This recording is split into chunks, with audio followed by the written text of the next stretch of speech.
রোজ অনেক অনেক শর্টস বানাই, ভিডিও বানাই, বাট আজকে আমি আমার নিজের লেগে একটা ভিডিও বানাইতেছি। জানি না কেউ দেখবো কিনা না, তবু আমি বানাইতেছি আর আমার নিজের কিছু কথা কইতেছি তোমরা সঙ্গে।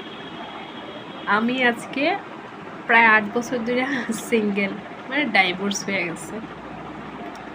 একাই আমার মেয়েরে বড় করতেছি, মানুষ করতেছি কিনা জানি না, বড় করতেছি। অনেক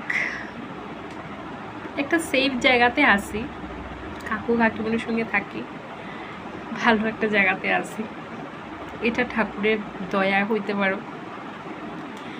কিন্তু কোনো একটা কিছু করতে গেলে সবাই রাস্তা দেখায়, কিন্তু রাস্তায় হাঁটতে লাগে শুধু একা। যেমন সাপোজ ধরো আজকে আমি আমার মেয়ে এতদিন তো একটা প্রাইভেট স্কুলে পড়াইতাম, এখন দিনকে দিন তাই বড় হইতেছে, তাই এখন ভাবতেছি যে ভালো টিচার দিতে গেলে স্কুলের বেতনটা যদি আমার না থাকে তবে ভালো হইব। এই অবস্থায় যাইতে গিয়া আমি সরকারি স্কুলে ভর্তি করাইতাম। তো সরকারি স্কুলে ভর্তি করাইতে গিয়া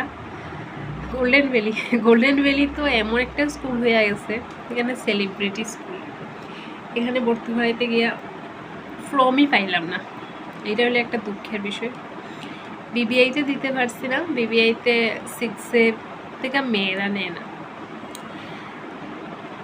এখন শেষ পর্যন্ত নয়াপাড়াতে আজকে অ্যাপ্লিকেশন দিয়েছি, নয়াপাড়াতে ভর্তি করাইব। এখন আমি মাইন্ডে এটা নিয়ে আনিছি নয়াপাড়াতেই ভর্তি করাইব। যা আমার মেয়ে যদি ভালো হওয়ার হয় তো এখান থেকেই হইব, আর না হইলে তো কিছু করার নাই।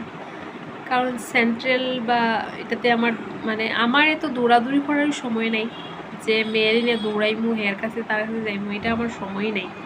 কারণ যেহেতু আমি একটা ছোট্ট জব করি, সবাই জানে, আর প্লাস আমার বাড়ির দায়িত্ব কিছু আছে, তো সব মিলেই আমার এই সময়টা নাই যে দৌড়াইতাম।